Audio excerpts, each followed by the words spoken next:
Kanpur.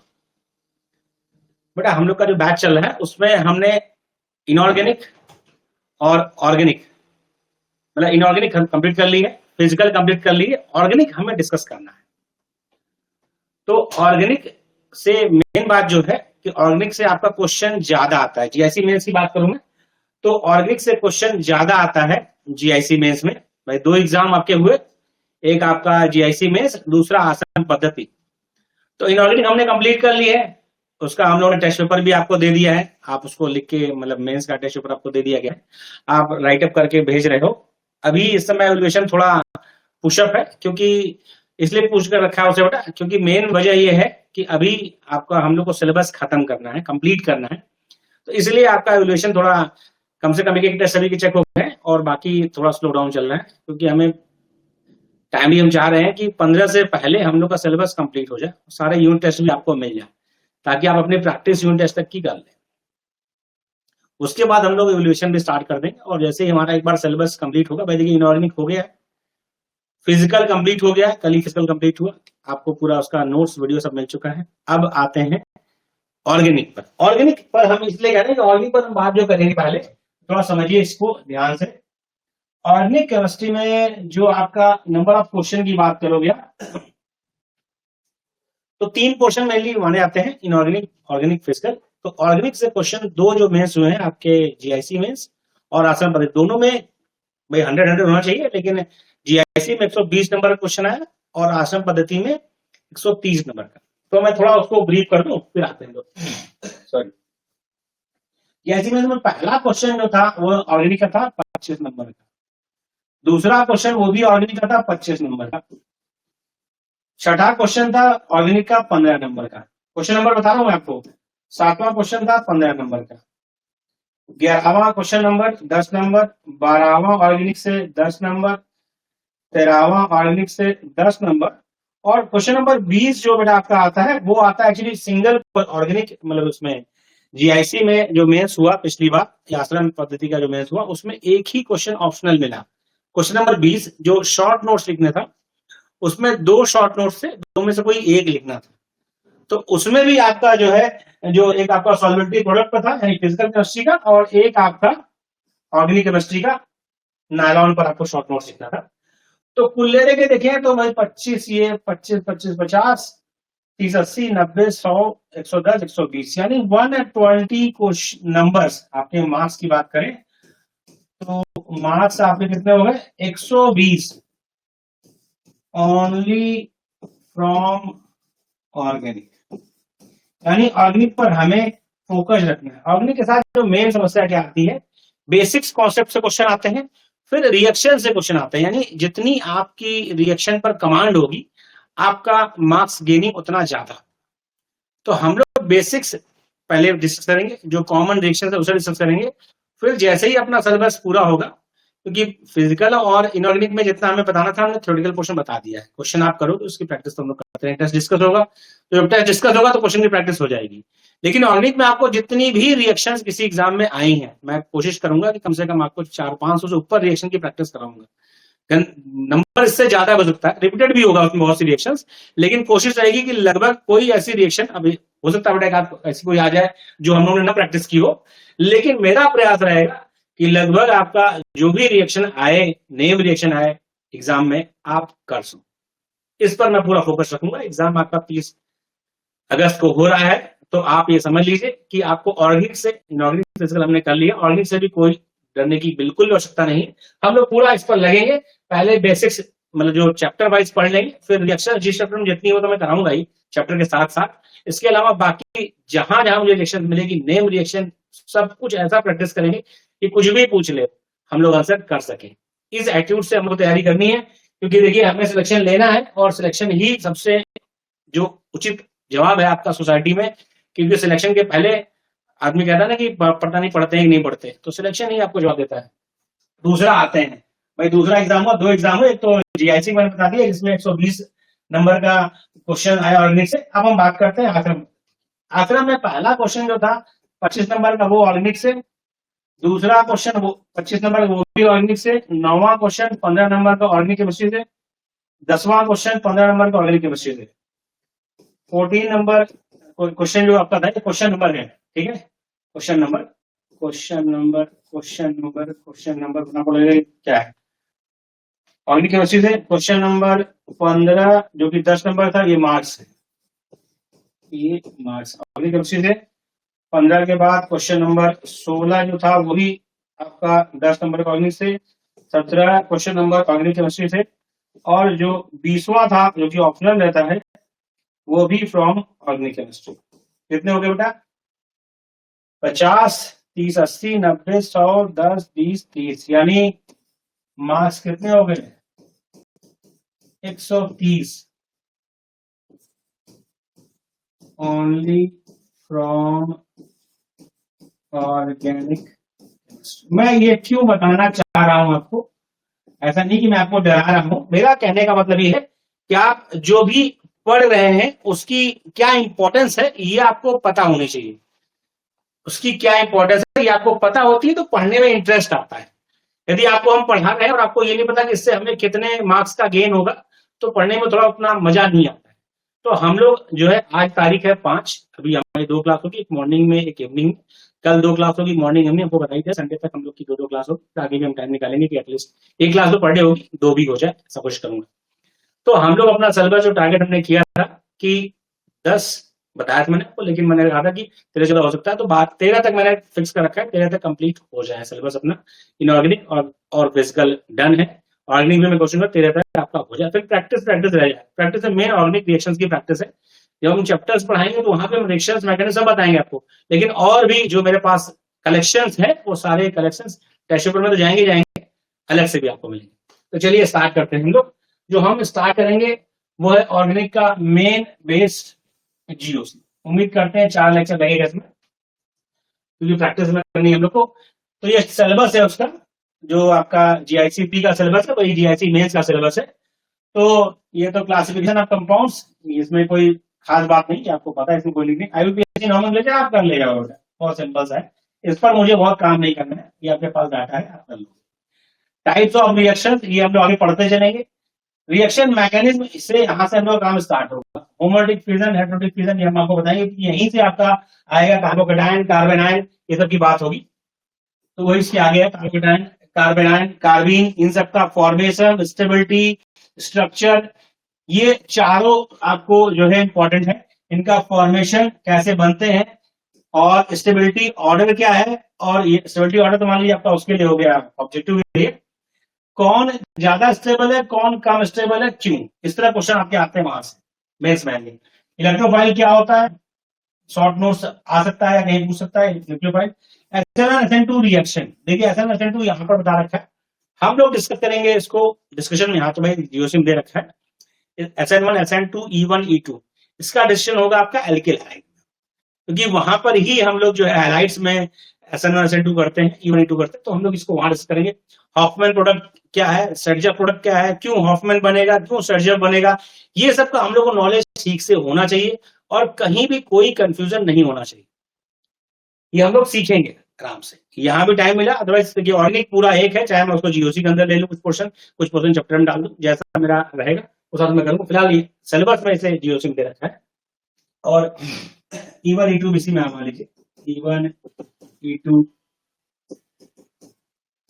E1, CB, और यहाँ आपका SNI भी हो गया, SNI, ये सब आपको सिखाया जाएगा, ठीक।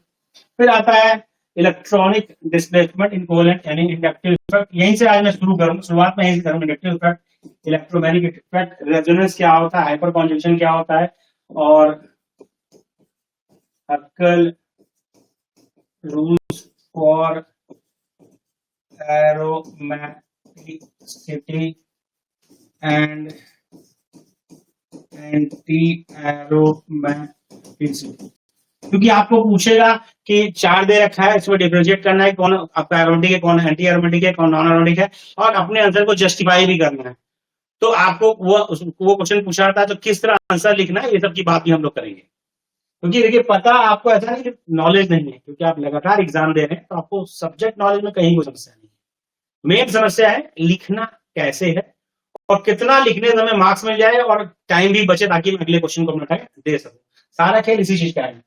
फिर ये अगला पोर्शन आता है प्यूरिफिकेशन ऑर्गेनिक कंपाउंड। ये आपका होमवर्क है, इसमें मुझसे बिल्कुल उम्मीद न रखें समय की, क्योंकि ये आपको थ्योरेटिकली इंटरनेट के जरिए या फिर जैसे भी आपको ये तैयार कर लें, एक शॉर्ट नोट्स की उम्मीद रखी जाए। पिछली बार मेंस में नहीं आया, लेकिन फिर भी आप इस तरह तैयार रखें कि 10 नंबर का शॉर्ट नोट्स आए तो आप कर सकते। ये मैक्सिमम आपका ये शॉर्ट नोट्स में मिलने की उम्मीद है, या फिर 10 नंबर क्वेश्चन में, यानी 10 मार्क्स का क्वेश्चन कोई एक आ सकता है। तो एटलीस्ट आपका इस तरह तैयार हो कि आए तो क्वेश्चन ब्लैंक न जाए। देखिए एक्चुअली सिलेबस में दे रखा है, इंपॉर्टेंट है। तो क्रोमेटोग्राफी में टाइप्स ऑफ क्रोमेटोग्राफी, डिस्टिलेशन में कौन कौन सा है, फ्रैक्शनल डिस्टिलेशन, नॉर्मल डिस्टिलेशन, ये सब थोड़ा आइडिया आपको एटलीस्ट तो 3 पेज का अपना नोट्स बना लेंगे तो आपका रटने वाला सिस्टम है, 10 नंबर का काम हो जाएगा। यदि आता है तो बहुत बढ़िया स्टैंडर्ड भी लिखोगे बेटा तो मिलेगा आपको 7 से 8 नंबर। और यदि आपने ठीक से कॉन्सेप्चुअल पढ़ लिया, 1-1.5 पेज लिख दिया तो मिलेगा 6 नंबर। तो 6 और 8 में 2 नंबर का फर्क है, वो आप कहीं और से मैनेज कर लोगे। ठीक, लेकिन जीरो कम है, जीरो नहीं करना है। ठीक है, फिर आइसोमेरिज्म में आपको सिखाऊंगा मैं, ये मैं सिखाऊंगा क्योंकि इससे क्वेश्चन खूब आता है। ज्योमेट्रिकल, ऑप्टिकल, टॉटोमेरिज्म, और आपका इसके बाद आपका कन्फॉर्मेशनल कॉन्फिगरेशनल, तो यही आपका हो गया सिस्टम वाला। तो ये सब आपका जो है साइक्लोहेक्सिन में कौन सा स्टेबल है, क्यों स्टेबल है, ये सब बातें हम लोग करेंगे।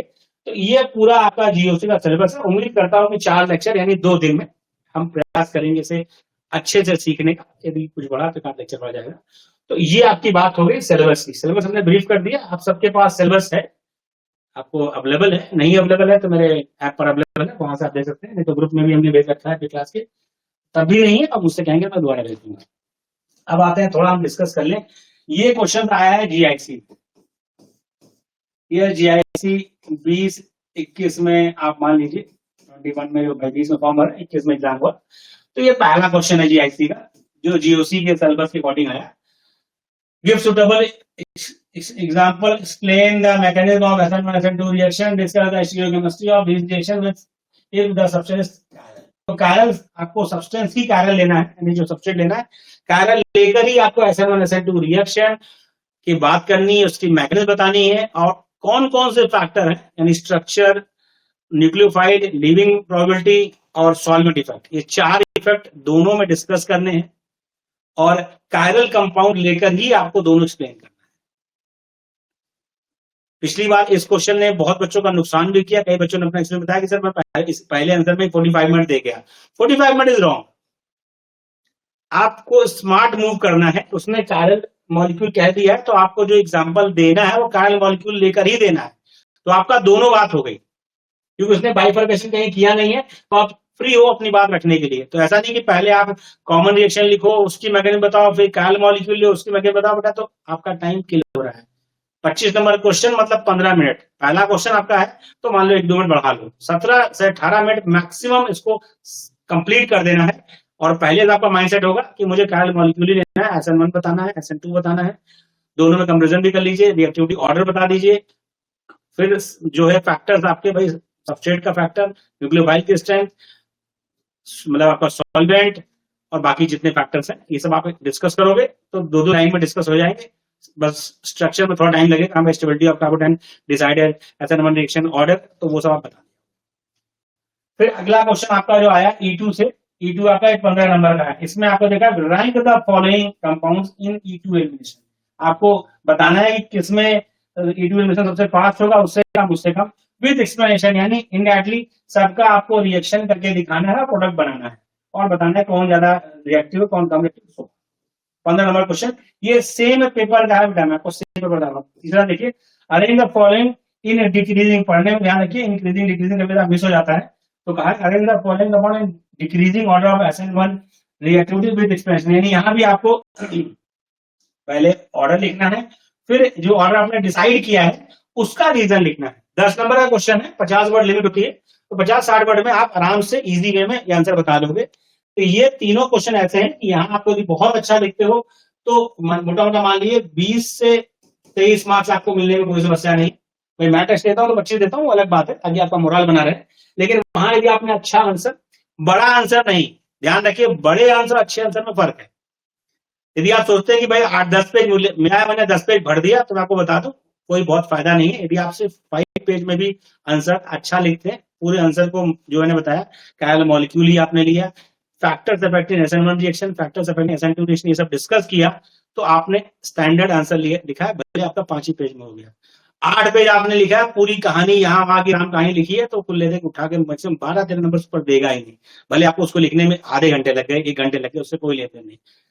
आगे आते हैं इस क्वेश्चन में, वही बात होगी इस क्वेश्चन में, यानी आप देखिए ध्यान से, तो 25-25 यानी 50 नंबर का क्वेश्चन सिर्फ जो हम लोग डिस्कस करेंगे उससे। आगे ये आपका है आसन पद्धति का, आसन पद्धति अंडरस्टूड है, आसन पद्धति का। ये आपका क्वेश्चन मैंने इसीलिए अलग अलग पेज पे रखा था। ये आपका एक आ गया आरएस नॉमेनक्लेचर का, मतलब वही कैन इनवॉल्व लॉग वाला जो रूल है, उसमें आपको बताना है। ये देखिए 15वां क्वेश्चन है, तो यानी 7.5 का ये हो गया, अंडरस्टूड हो गया, और 7.5 का मोटा मोटा ये मान लीजिए, क्योंकि आप जब आरएस नॉमेनक्लेचर इसका इसका इसका बताओगे तीनों का, फिर उसके बाद which of these are enantiomer और डायस्ट्रियोमर, ये बताओगे, तो ये यानी इसमें आपने अच्छे से कर दिया तो 15 आउट ऑफ 15 ही आपको मिलेगा। सही किया तो 15 में 15 मिलेगा। पर देखिए एक क्वेश्चन के पेज की बात मैंने आपसे कही, पेज तो आपको इतना मिलेगा भर नहीं पाओगे, तो पेज पर मत जाओ। 25 नंबर क्वेश्चन कम से कम मेरे हाथ में सिंगल भी आपको 8 से 10 पेज, मतलब सिंगल आपको 4 से 5 पेज मिलेगा। एक पेज पे एक ही क्वेश्चन लिखा होगा, एक पेज पे कभी 2 क्वेश्चन नहीं होगा। यदि आपको पेज दिया तो अगला क्वेश्चन अगले पेज पे आएगा, तो पन्ने कभी कम नहीं होंगे। पन्नों की चिंता तो आप छोड़ दीजिए कि पेजेस कम होंगे, क्योंकि मैं आपको बता दूं ये कॉलेज का एग्जाम नहीं है कि पेज भरना है, अच्छा कंटेंट लिखना है और पेपर पूरा करना है टाइम लिमिट में। ये सब बात ध्यान रखोगे तब सिलेक्शन होगा, पढ़ने भरने बैठोगे तो भर जाएगा मैटर। भाई इसने पूछा आपको आरएस नॉमेनक्लेचर बताना, आरएस नॉमेनक्लेचर बताइए तीनों का, फिर ये दूसरा चीज बताइए, 15 को मिल जाएगा। अब आप आरएस नॉमेनक्लेचर का पूरा रूल लिख रहे हैं, कोई फायदा थोड़ी है, तो वैसे है। अगला आपका आया क्वेश्चन, ये हो गया पहला डिस्कस हो गया। दूसरा, show the relative stability of following. ये स्टेबिलिटी बताने का साफ साफ आपको लगा कि यहाँ स्टेबिलिटी की बात की जाएगी, तो ये यहाँ जाएगा, यहाँ पॉजिटिव चार्ज, ये यहाँ जाएगा, यहाँ पॉजिटिव चार्ज, ये यहाँ जाएगा, यहाँ पॉजिटिव चार्ज। ये आप आयनाइज करके बनाओगे पहले, फिर यहाँ पर पॉजिटिव, ये हो गया आपका एरोमेटिक, ये एरोमेटिक, ये फिर आप इसमें बताओगे रिलेटिव स्टेबिलिटी ऑर्डर बताओगे और बाकी चीजें डिसाइड करोगे। यहाँ पॉजिटिव है, ये आपका एंटीरोमेटिक, ये दोनों एरोमेटिक। इसमें नंबर ऑफ रेजोनेटिव से ज्यादा मिलेगा, ये ज्यादा स्टेबल है तो ये स्टेबल है, इसकी बात हो जाएगी। अगला क्वेश्चन ध्यान से देखिए, give the structure and name, यानी आईपीसी नेम भी आपको थोड़ा पढ़ना है, बट आपको पढ़ना पड़ेगा, आईपीसी में पढ़ाने में बहुत टाइम लगेगा। Give the structure and name of possible amines of the molecular formula C7H9N। C7H9N, ठीक, तो ये आपका हो गया। देखिए तो 15 ये, 10 ये, 10 ये, कितने हो गए 20, 35 नंबर, 35 नंबर का इधर और 50 नंबर का जीआईसी, 50 नंबर का पूछा गया। तो ये आपका ओवरऑल मैंने सिर्फ ब्रीफ किया है। अब हम लोग स्टार्ट करेंगे चैप्टर, क्योंकि थोड़ा चैप्टर के बारे में और उसका यदि इंपॉर्टेंस बता दिया ना तो चैप्टर्स पढ़ने में आनंद आता है। तो हम लोग अब स्टार्ट करेंगे फटाफट। ओके डन, चलिए शुरू करते हैं। इंडक्टिव इफेक्ट, देखिए इंडक्टिव इफेक्ट का शॉर्ट नोट्स मैं नहीं कहूंगा, आने की उम्मीद है, लेकिन इसका एप्लीकेशन आप जब स्टेबिलिटी ऑफ कार्बोडायनामिक्स पूछेगा, स्टेबिलिटी ऑफ आपका जो किसी रिएक्शन पूछेगा, तो आपको वहां इसका टर्म इस्तेमाल करना पड़ेगा, तो थोड़ा आपको आइडिया रहेगा तभी आप कर पाओगे, ठीक है। अब इंडक्टिव इफेक्ट समझने के लिए थोड़ा समझिए कि यह एक सिंपल सा तरीका, आपको सबसे समझना आसान है। ये बहुत कॉमन स्ट्रक्चर है, ये आपका है X मोर इलेक्ट्रोनेगेटिव,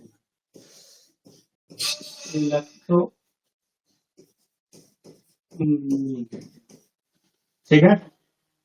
तो अब क्योंकि मोर इलेक्ट्रोनेगेटिव है, तो जो शेयरिंग इलेक्ट्रॉन पेयर है ये इसकी तरफ होगा, इलेक्ट्रोनेगेटिव ज्यादा है तो अपनी ओर आकर्षित करेगा।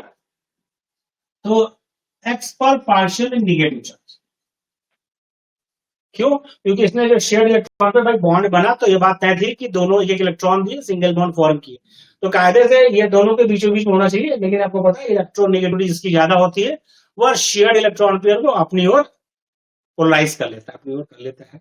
जब पूरा उसके पास नहीं गया, सिर्फ उसकी तरफ शिफ्ट हुआ है। तो शिफ्ट हुआ है तो उस पर पार्शियल निगेटिव चार्ज। अब क्योंकि यहां से इलेक्ट्रॉन उधर चला गया तो इस पर आ गया पार्शियल पॉजिटिव चार्ज। अब ये पार्शियल पॉजिटिव आ गया तो यानी यहाँ इलेक्ट्रॉन डिफिशिएंसी हो गई। इससे यह बॉन्ड लगा है तो यह इससे थोड़ा अपनी तरफ खींचेगा, जब उसकी तरफ खींचेगा तो इस पर भी पार्शियल पॉजिटिव आएगा लेकिन कम अमाउंट होगा।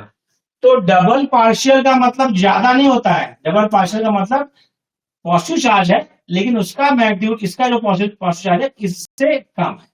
इसके बगल में ट्रिपल पार्शियल पॉजिटिव। इसके बाद आफ्टर 3 बॉन्ड इसको नेग्लिजिबल मानते हैं। आफ्टर 3 बॉन्ड माना जाता है कि इंडक्टिव इफेक्ट नेग्लिजिबल होता है। अब क्या क्या चीज आपको ध्यान रखनी है मैं लिखूंगा, सुन लीजिए। यह एक परमानेंट इफेक्ट है, मतलब यदि इलेक्ट्रोनेगेटिव या आपका प्लस आई माइनस ग्रुप लगा है तो यह इफेक्ट देगा ही देगा। इलेक्ट्रॉन अपना पोजीशन चेंज नहीं करता, वो जहां पर है रहेगा वहीं पर। नेक्स्ट, यूनिडायरेक्शनल है, ऐसा नहीं कि कभी इधर चले कभी उधर चलेगा। देखिए इधर अपना इलेक्ट्रॉन से इधर पार्शियल यानी एक डायरेक्शन में मूव करेगा। तो 3 मेन चीजें, परमानेंट इफेक्ट है, electron never leaves their original position, और यूनिडायरेक्शनल है। चौथा पॉइंट मान लीजिए कि आपका यह after 3 bond its effect is negligible. यही कुल 4 पॉइंट है। परमानेंट इफेक्ट है, यूनिडायरेक्शनल है, इलेक्ट्रॉन अपनी पोजीशन लीव नहीं करता है, और after 3 bond its effect is negligible. तो 4 बेसिक इसके कैरेक्टरिस्टिक है। तो मैं अब स्टार्ट करता हूं, एक एक करके लिखता हूं। तो यानी इट इज परमानेंट इफेक्ट, क्योंकि कॉन्सेप्ट आपके जहन में जाएगा तभी उसको आप electrons never leave their original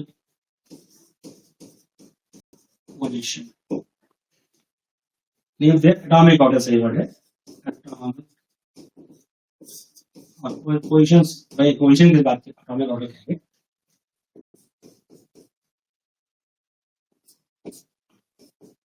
It operate in single direction. It operates in single direction. After 3 bonds, its effect is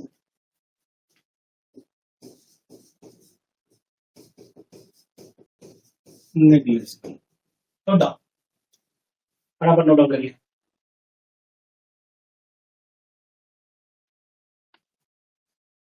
और क्या हो रहा है, दूरी बढ़ने के साथ प्रभाव कम हो रहा है, यानी its effect decreases as distance increases. Note down करिए।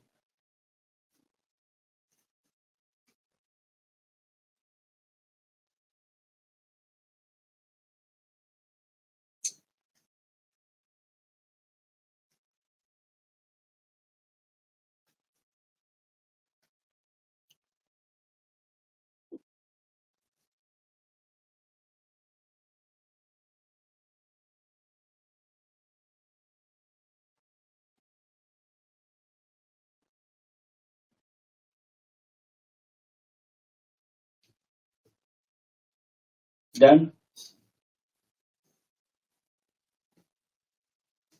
स्पीड से नोट करिए बेटा, और नोट नहीं करेंगे तो पीडीएफ तो आपका बन जाता है, थोड़ा इशू नहीं, पीडीएफ में सेंड कर दूंगा। लेकिन आप क्लास में बैठे हैं तो नोट करिए, क्योंकि नोट करने से क्या रहता है ना कि थोड़ा आपको लिखने की स्पीड बढ़ती है। नोट डाउन करिए। Done, okay. तो ये 2 टाइप्स का होता है, 2 टाइप्स, प्लस आई इफेक्ट और minus I. Plus I effect minus I effect, मतलब plus inductive effect minus inductive effect, दो तरह का इफेक्ट आपका है। तो प्लस आई इफेक्ट किसे कहेंगे, यानी ये वो ग्रुप है, तो ये प्लस आई ग्रुप भी कहते हैं इसको, प्लस आई ग्रुप, यानी ये लगे हैं, तो आपका यानी माइनस आई ग्रुप।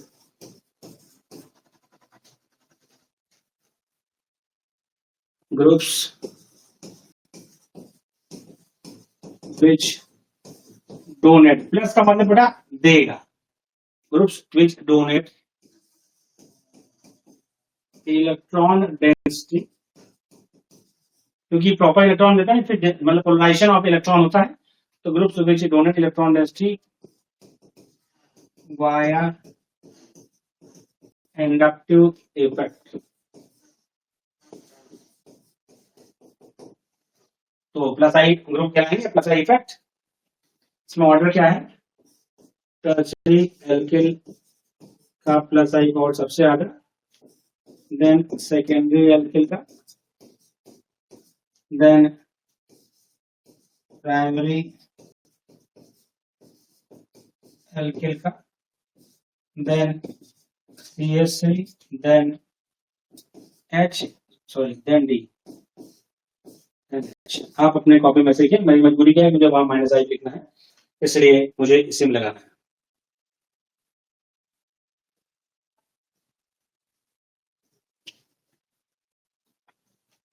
ठीक,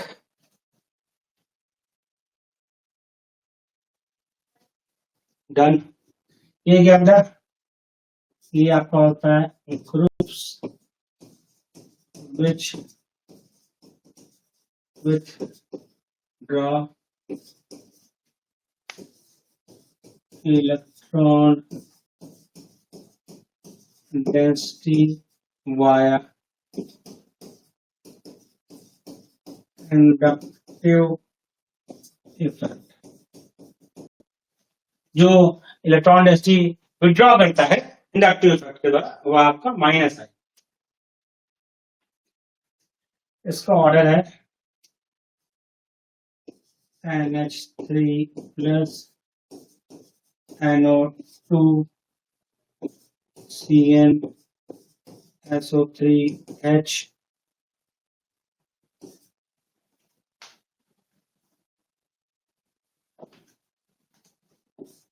CHO CO COH। थोड़ा आपको आइडिया रखना होगा इसका,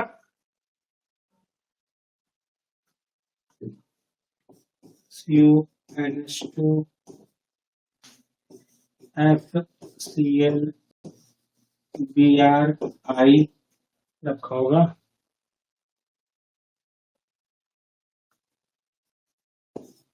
C6H।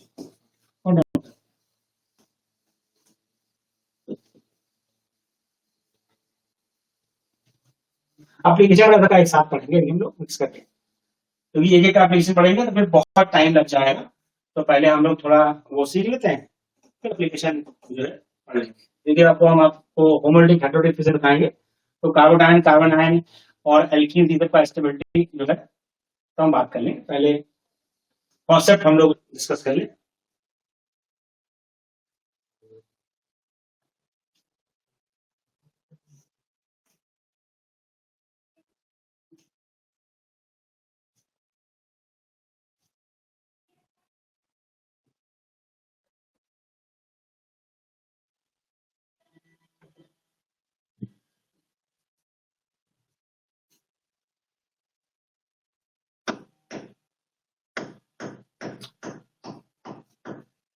देखो इसका PYQ जो होगा, क्योंकि बहुत हेक्टिक शेड्यूल है, तो अभी PYQ का मैं करा नहीं रहा हूँ, यूट्यूब पे कराने का मूड था, लेकिन इतना पैनिक शेड्यूल है। अभी आपको सारे PYQs आप देखेंगे यूनिट टेस्ट के फॉर्म में मिल रहे हैं, आप अपनी तरफ से उसका आंसर लिखें, क्योंकि टेस्ट तो मुझे डिस्कस करना ही सारा, जब टेस्ट डिस्कस होगा तो अपने आप आ जाएगा क्लास में।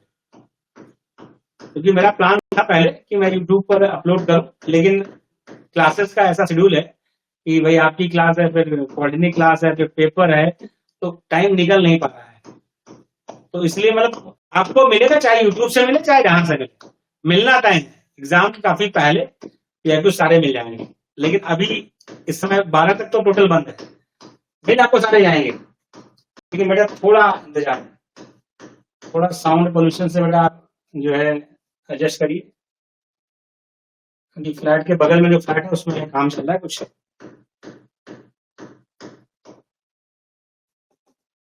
डन। फिर अगला आपका इफेक्ट है electromagnetic effect.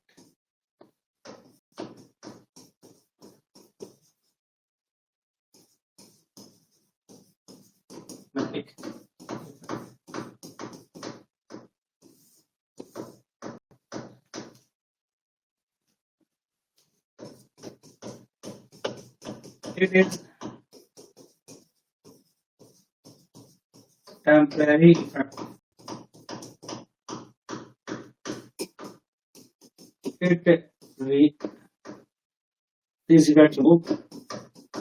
This effect removed after removal of group और टेम्परेरी इफेक्ट है, बहुत सिंपल सा। जैसे आपने एक सिंपल सा मैं दिखा दूं, आप इसमें ऐड करोगे न्यूक्लियोफाइल, उस तरह कर देता हूँ, टाइप्स बताया कर दूं वरना फिर और बढ़ेगा। 2 टाइप्स,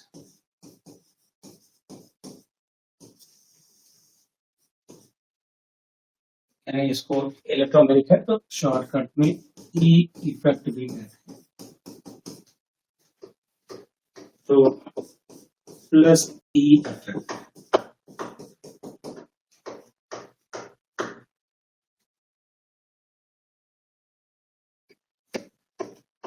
देखिए carbon double bond carbon,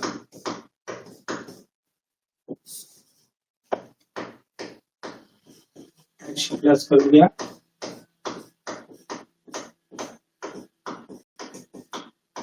positive, लेकिन यदि आप H माइनस कर दोगे, माइनस H प्लस, तो आपको वापस मिल जाएगा भाई H। यदि इसमें ऐड करोगे तो आपको ये मिलेगा, पॉजिटिव चार्ज मिला, इसीलिए इसको प्लस इफेक्ट करते हैं। यदि H यहाँ से आप हटा दोगे H पॉजिटिव, भैया से एलिमिनेशन तो करते नहीं है, कार्बन बॉन्ड होता है, फिर किसी बेस से H प्लस को एक्सट्रैक्ट करते हैं, ये बॉन्ड यहाँ से यहाँ आता है तो एल्कीन बन जाता है। फिर minus E effect, minus E effect, ये आपको जस्ट आइडिया के लिए, इसमें तुम्हें अभी इसका कोई क्वेश्चन को भी दिखा नहीं है, लेकिन आपको आइडिया होना चाहिए। बस मान लीजिए हमने न्यूक्लियोफाइल का अटैक कराया,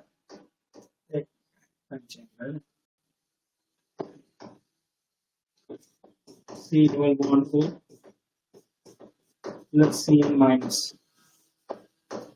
तो देखिए आपको पता है क्या होगा, ये क्योंकि ऑक्सीजन इलेक्ट्रॉन नेगेटिव तो पार्शियल नेगेटिव, कार्बन आपका पार्शियल पॉजिटिव, तो ये न्यूक्लियोफाइल अटैक करेगा इस पर, तो क्या बन जाएगा, बन जाएगा आपका सी ओ माइनस सी एन। लेकिन यदि आपका सी एन आप हटाओगे, सी एन को रिमूव करते हैं, तो वापस आपका जो है कार्बन मिल जाएगा। डन, तो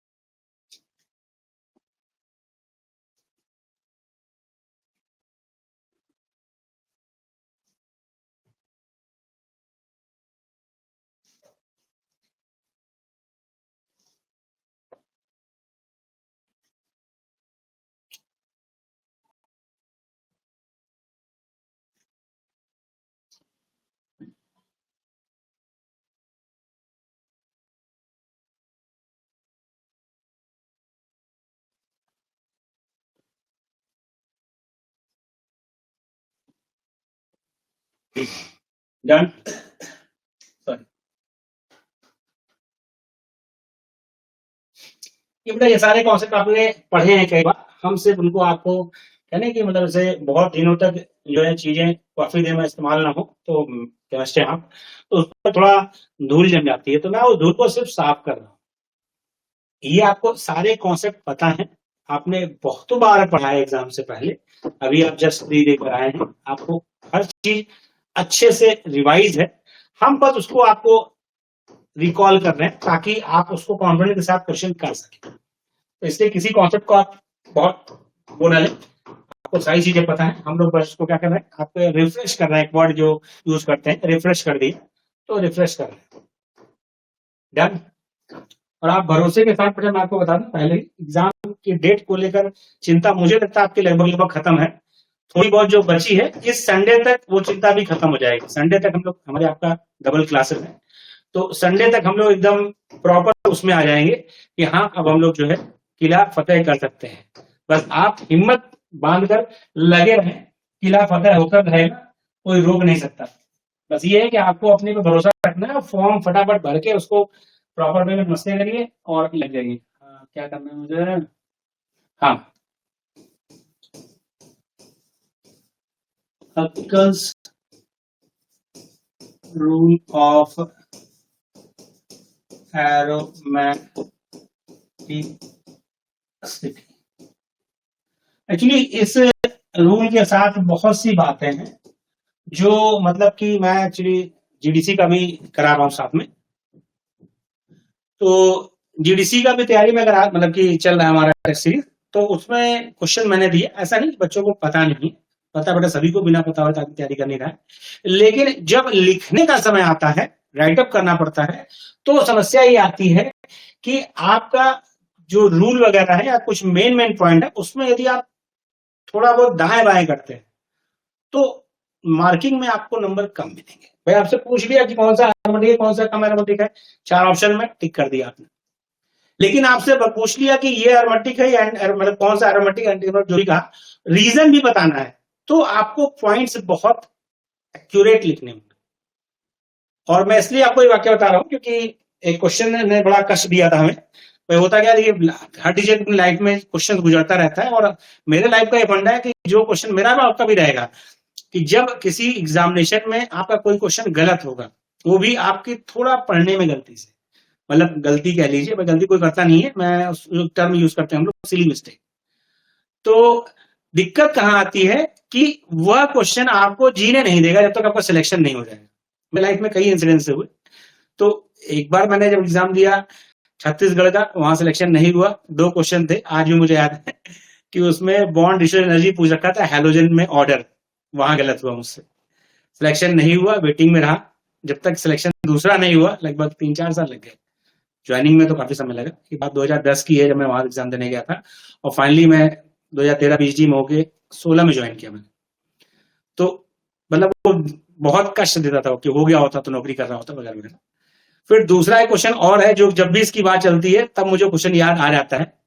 हम लोग के समय में क्वेश्चन आया था 46 विज्ञापन में एरोमेटिक वाला कि कौन सा एरोमेटिक का फीचर है, थोड़ा हल्का सा धुंधला हो रहा है, लेकिन उसमें ऑप्शंस मतलब कई थे, 1 two A B C, Roman वाला 1 2 3 4, पहला दूसरा सही है, पहला तीसरा, इस टाइप का करके ऑप्शन जो आते हैं मल्टीपल वाले, उसमें मुझसे मिस्टेक हुआ, जो मेरा क्वेश्चन पेपर था उसमें जो 3 इधर थे और एक उस साइड में था, थर्ड वाला जो था उसमें था कंपाउंड है 4n+ इलेक्ट्रॉन, और चौथा पॉइंट जो था उसमें था 4n+2 इलेक्ट्रॉन, पाई इलेक्ट्रॉन था उसमें, सॉरी 4n+2 पाई इलेक्ट्रॉन, और फोर्थ पॉइंट था 4n+2 पाई डीलोकलाइज इलेक्ट्रॉन। बहुत ध्यान समझिएगा, इसमें पहली नजर में जो चूक हुई तो मैंने देखा भाई ठीक है, आप उसमें पढ़ाता भी था मेडिकल जी को, तो थोड़ा कहते नहीं कि वो मतलब घमंड तो नहीं कह लेंगे, ओवर कॉन्फिडेंस सही वर्ड है, घमंड तो अच्छा वर्ड नहीं है।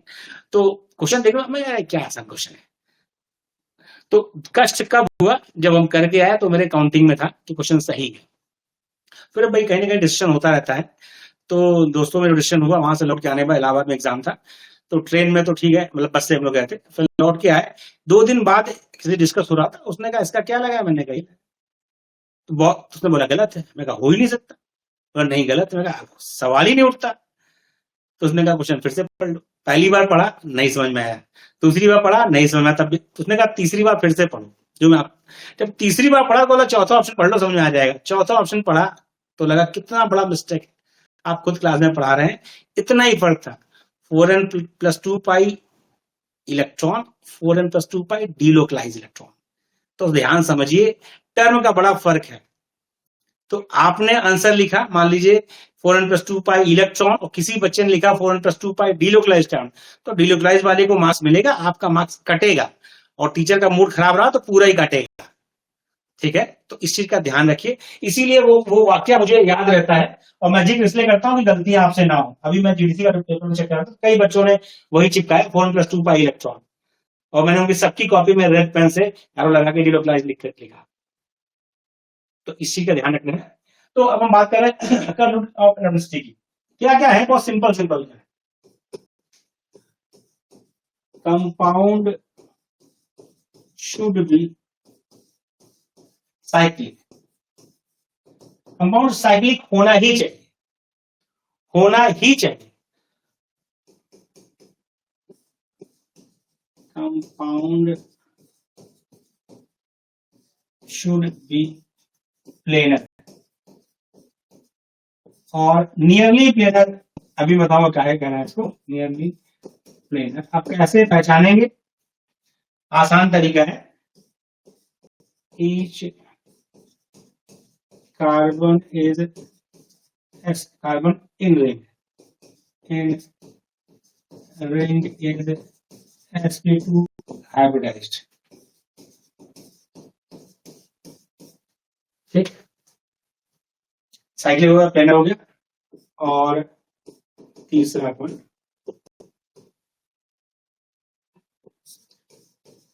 कंपाउंड मस्ट है, सभी सभी शुड कंटेन। अब देखिए इंग्लिश में बहुत मत सर मस्ट होना चाहिए, शुड होना चाहिए, तो ठीक है। Should contain 4n+2 pi delocalise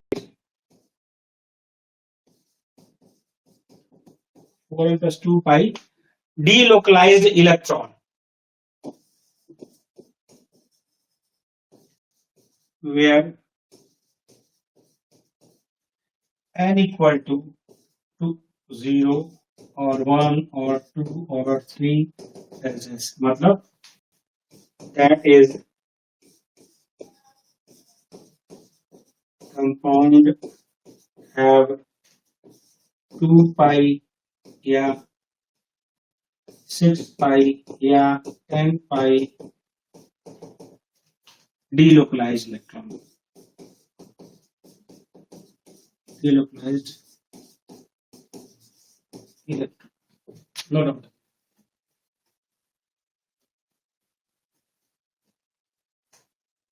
थोड़ा एक सिंपल सा वर्ड है जो मिसिंग हो गया, तो भी आपको राइटअप करना है, तो थोड़ा मतलब वो जरूरी है, जो टर्म है डिलोकलाइज, डिलोकलाइज होना चाहिए। यदि डिलोकलाइज नहीं है तो तीनों कंडीशन इसेंशियल है, इसमें से किसी में कोई छूट नहीं है, कोई ऑफर नहीं है दिवाली या होली का, तो इसलिए आपको कोई भी डिस्काउंट नहीं मिलेगा।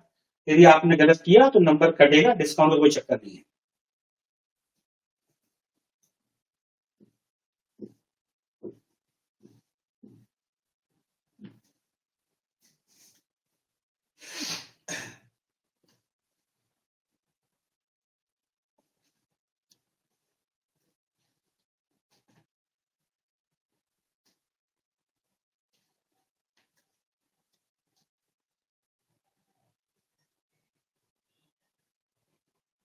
फटाफट नोट डाउन करिए बेटा।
डन। ओके, अब थोड़ा एक चीज और छोटा सा टर्म समझते हैं बेटा। यदि एरोमेटिक कंपाउंड का बात करें तो दो मेन ब्रॉड क्लासिफिकेशन है। एक बेंजोनॉइड कंपाउंड, एक आपका नॉन बेंजोनॉइड।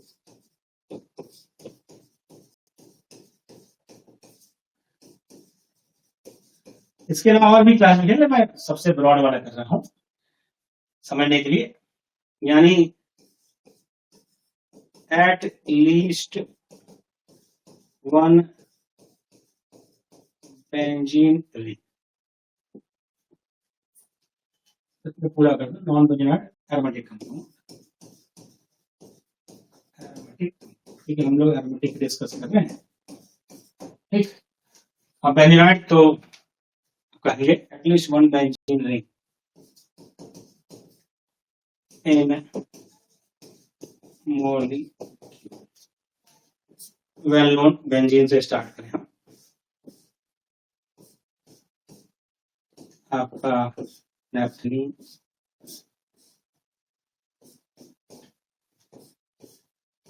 मैं भी सब प्रैक्टिस करूंगा, जस्ट मैं एक बार क्लासिफिकेशन कर दूं, फिर हम लोग आएंगे मुद्दे।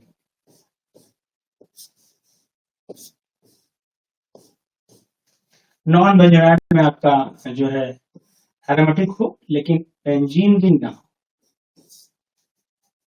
एरोमेटिक हो लेकिन बेंजीन ना, तो आपका हेटेरोसाइक्लिक भी हो सकता है, या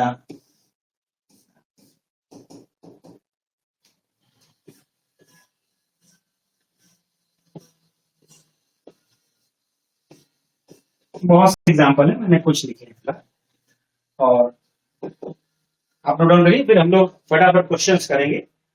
कि एक और आपका एंटी एरोमेटिक बता दें, फिर हम लोग क्वेश्चन करेंगे।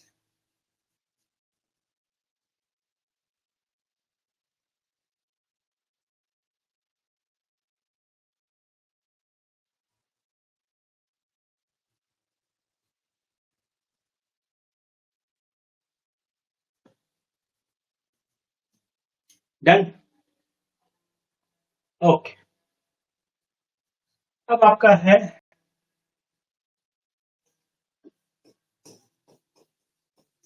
Pascal's rule for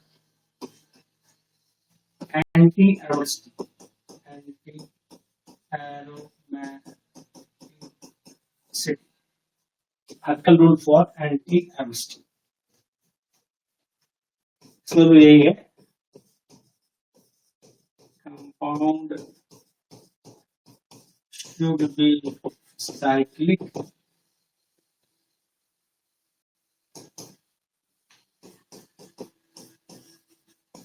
compound should be planar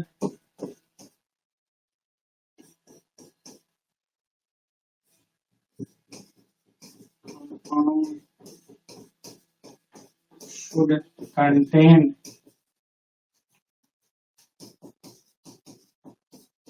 4 and 5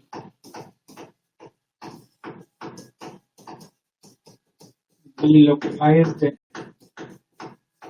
electron where n is equal to 1, 2, 3, 4, so that is compound contain 4 pi, 8 pi, 12 pi, 16 pi delocalized electron। No doubt, क्या होगा? हाँ देखा, अच्छा उसको डबल बनाना था लेकिन बातचीत में मिस हो गया, बातचीत में मिस हो गया। ठीक, वो 2 व्यंजनी बनाए थे, वो मिस हो गया। उसको सही करनी पड़ा। एक्चुअली एक बनाया था, दूसरा बना लिए होंगे वैसे, लेकिन ठीक।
नोट डाउन बेटा।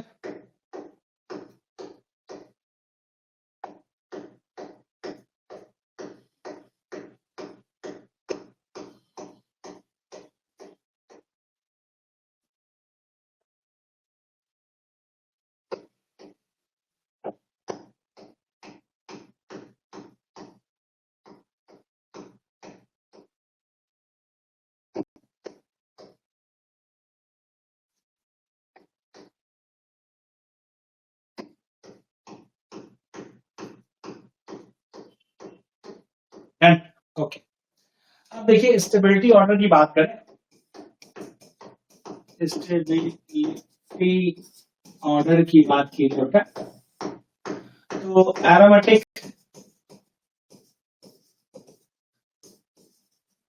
कंपाउंड सबसे अधिक स्टेबल,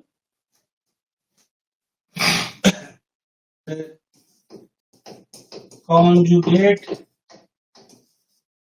नॉन एरोमेटिक, फिर एलिसाइक्लिक,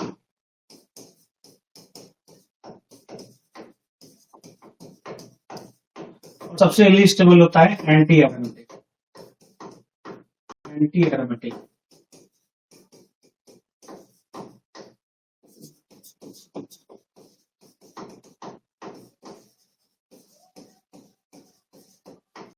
एनी एरोमेटिक, फिर कॉन्जुगेट नॉन एरोमेटिक, फिर एलिसाइक्लिक, फिर आपका anti aromatic compound least stable है।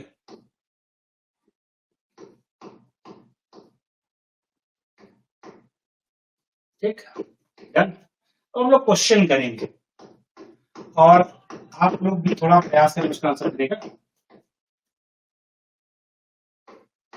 ऐसे आप शुरू करते हैं, देखिए पहले मैं बताता हूँ, फिर क्वेश्चन करते हैं। आपसे पूछा गया 4 कंपाउंड दिया गया, 2 कंपाउंड, आपसे पूछा गया कि यह आपका एरोमेटिक है या नहीं। जब आपसे पूछा गया कब ऑब्जेक्टिव में, तो आपने टिक किया, आगे बढ़े। लेकिन जब डिस्क्रिप्टिव में पूछा जाएगा और ये पायरॉल है, आपको पता है कि एरोमेटिक है, तो आप सिर्फ एरोमेटिक लिख के काम नहीं चलाओगे, क्योंकि आपको राइटअप करना है। तो आप लिखोगे compound is cyclic,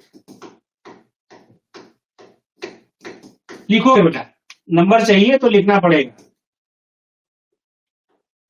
compound is plane, या सिर्फ लिख सकते हो, इसका नाम आपको बताया पैरॉल, तो otherwise compound is plane, is plane, या कॉमा करके लिखो, कोई दिक्कत नहीं। आपके पास टाइम है, टाइम के अकॉर्डिंग आप लेकिन लिखो जरूर। It has 6 pi delocalized electron, hence given compound जो भी आपका दिया है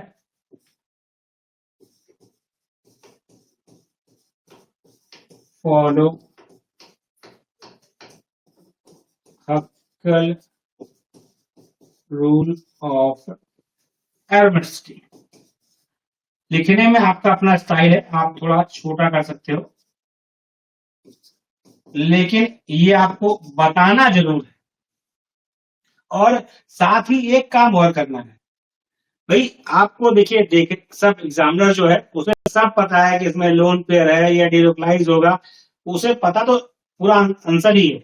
लेकिन आप क्योंकि इसमें 6 पाई इलेक्ट्रॉन काउंट कर रहे हो, क्योंकि 2 ही पाई बॉन्ड है, तो आपका काम है एक रेजोनेटिंग स्ट्रक्चर इसका बनाना, जिसमें इसका lone pair as a pi bond work कर रहा है। आप सब मत बनाओ, लेकिन एक बना दो भाई, ये यहां गया, ये यहां आया, ये यहां पर है, इधर पॉजिटिव, और फिर एक ऐसे एरो बना दो कि ये आगे भी डिलोकलाइज होगा। इससे आपने क्या शो किया कि जो नाइट्रोजन का लोन पेयर है वह रिंग में, दो जो लोन पेयर है वह पाई बॉन्ड फॉर्मेशन में इन्वॉल्व हो रहा है। इससे आपका जो है आंसर थोड़ा और प्रेजेंटेबल हो गया, क्योंकि आपने साइक्लिक दिख रहा है, प्लेनर आपका हर कार्बन का sp2 है, ठीक है। 6 पाई इलेक्ट्रॉन जो आपने कहा वो आपको बताने के लिए इसको रिलोकेशन दिखा दिया। तो अब मतलब ये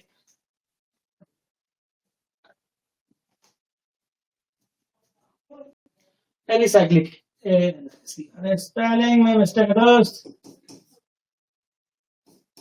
सही कर लो, कोई दिक्कत नहीं, ठीक, थैंक यू। एलिसाइक्लिक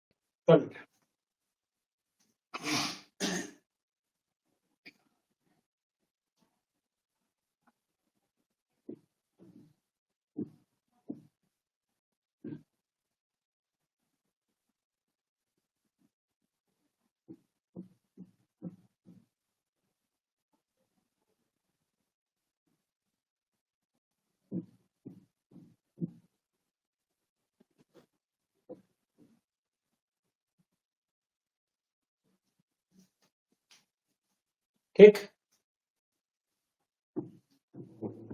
बेटा एलिसाइक्लिक करो, ए साइक्लिक करो, मतलब साइक्लिक आपका ये क्रम में है। एलिसाइक्लिक का मतलब होता है साइकिल ना होना।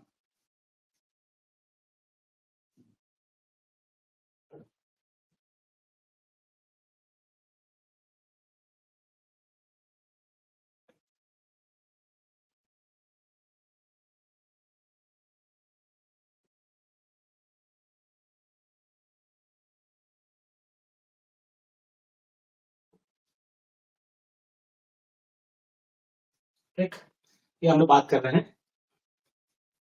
ठीक, डन। हाँ बट एक्चुअली डिलोकलाइजेशन शो कराने, मतलब ये देखिए एक्चुअली सबका टीचर का अपना बताने का स्टाइल है। हम लोग यहाँ पर बात कर रहे हैं, तो ये जो आपका है शो का एक स्ट्रक्चर बना दो, तो थोड़ा आपका ये आ जाता है कि अलाउ कर दिया आपने उसमें, मतलब दिखा दिया इसका भी, और कोई बात।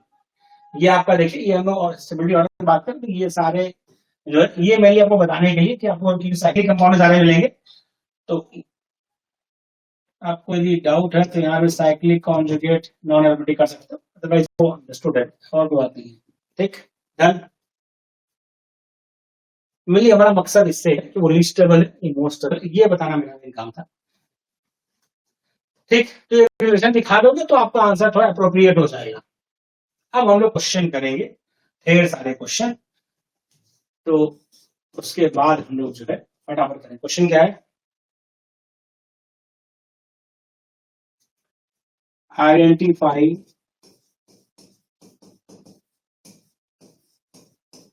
following compound as aromatic। एक चीज छूट गई, वो नॉन एरोमेटिक का एग्जांपल अभी कर देंगे, पर एरोमेटिक एंटी एरोमेटिक का एग्जांपल छूट गया, नॉन एरोमेटिक, क्योंकि अभी यहाँ पर करेंगे बेटा, तो वो जो एग्जांपल है ले लेंगे। And anti aromatic, actually question इस पर किस तरह आ सकता है कि आपको 4 क्वेश्चन देगा, 2-3 कंपाउंड देगा, उसमें पूछ लेगा स्टेबिलिटी ऑर्डर बताइए, स्टेबिलिटी ऑर्डर बताइए पहली बात। तो आप पहले देखोगे कि भाई क्या शो कर रहा है, एरोमेटिक है, नॉन एरोमेटिक है, एंटी एरोमेटिक है, ये देखोगे। यदि एरोमेटिक ही है तो उसमें किस तरह हम करें, या कॉन्जुगेशन है तो वो आपको देखना है।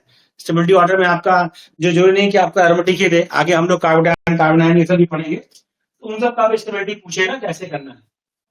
ठीक, तो हम अभी फिलहाल क्योंकि एरोमेटिक और एंटी एरोमेटिक डिस्कस कर रहे हैं तो उसकी बात करते हैं। ये आपका है,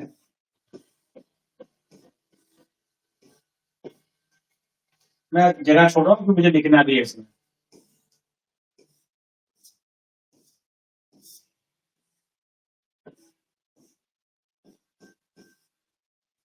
ठीक, तीसरा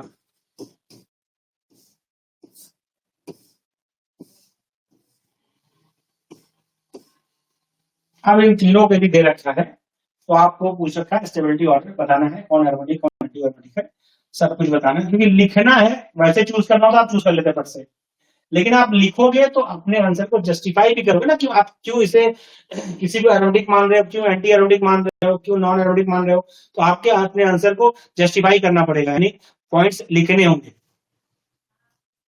पॉइंट्स लिखने होंगे। तो अब बात करते हैं, ये बेटा आपका देखिए, ये आपका है साइक्लिक, आप इस तरह लिख सकते हो cyclic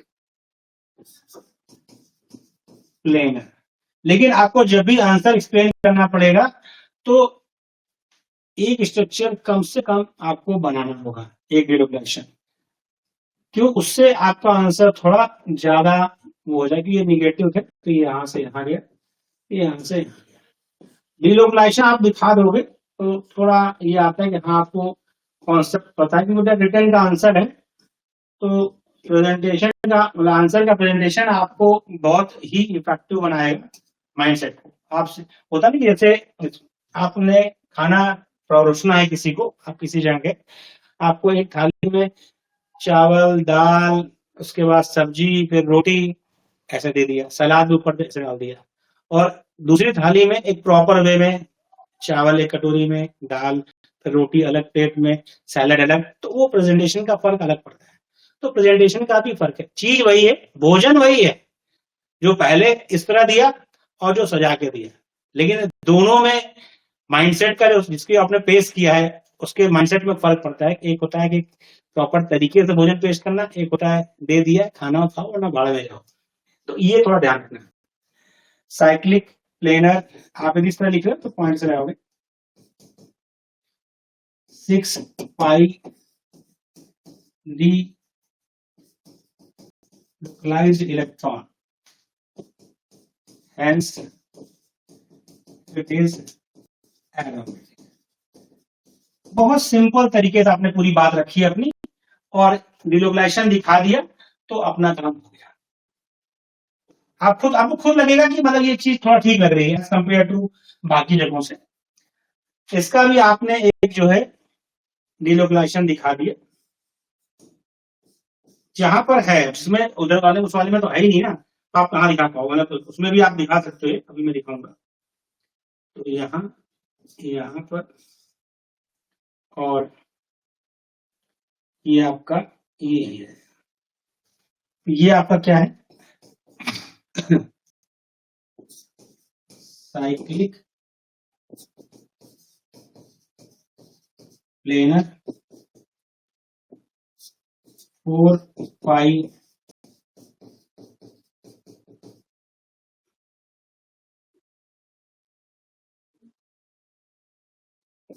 D localized electron, hence it is anti-aromatic। अब इस वाले में आपको दिख रहा है ये साइक्लिक है लेकिन प्लेनर नहीं है, और साइक्लिक है कॉन्जुगेशन है इसमें, कॉन्जुगेट, ये क्या है, नॉन एरोमेटिक,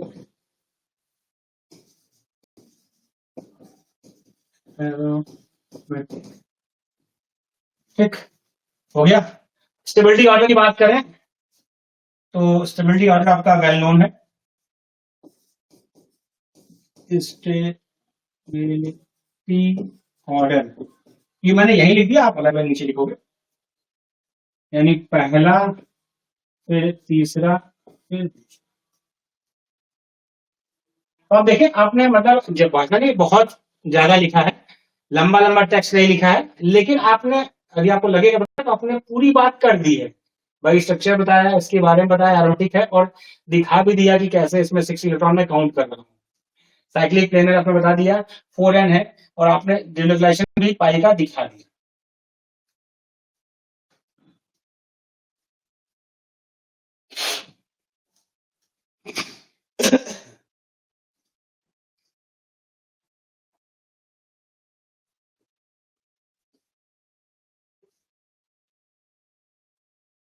अच्छा पार्टी ओके है।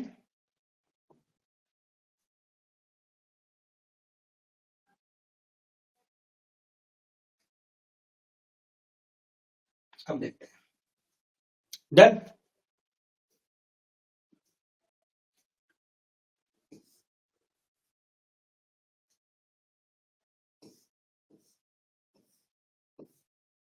ये आपका है प्रोपाइलियम,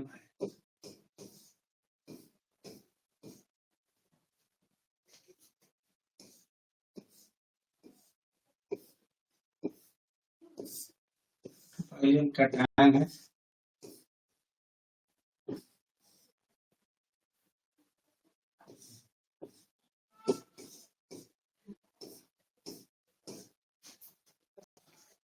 और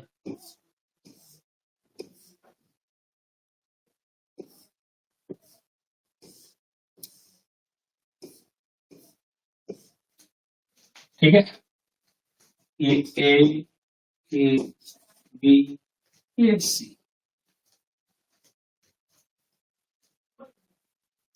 आप, मैंने आपसे कहा एक ज्यादा ना सही, एक आप जो है जिसमें पॉसिबल है उसमें एक आपका डिनोक्लाइजेशन पूरा दिखाने की जरूरत नहीं बेटा, एक आपने दिखा दिया